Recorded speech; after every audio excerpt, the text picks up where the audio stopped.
हम में से ज्यादातर लोग बहुत कुछ बदलना चाहते हैं अपने व्यक्तित्व में, अपनी आदतों में। हमें पता होता है कि हम में खामियां क्या हैं और उन्हें दूर कैसे करना है, वो सारे उपाय पता होते हैं। मगर जब भी उन खामियों की बात होती है तो हमारे पास एक ही जवाब होता है, क्या करूं यार, चाहती तो बहुत हूं, चाहता तो बहुत हूं, मगर हो नहीं पाता है।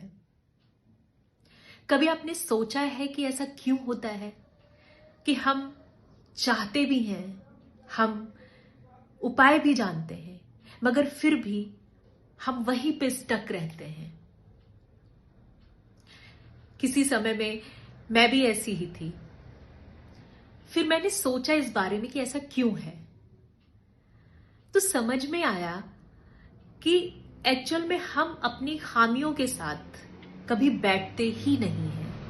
हमारी जो समस्याएं हैं या हम में जो इंप्रूवमेंट्स की जरूरत है,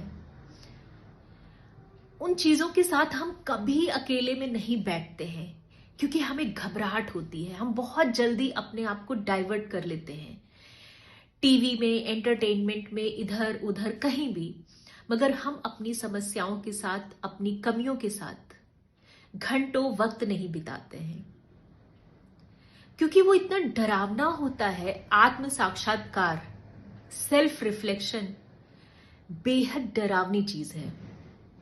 जब आपको अपनी सच्चाई दिख जाती है, जब आपको दिख जाता है कि आपका जिंदगी में हासिल क्या है, शायद कुछ नहीं, तो उस सच्चाई के साथ बैठ पाना बहुत मुश्किल होता है।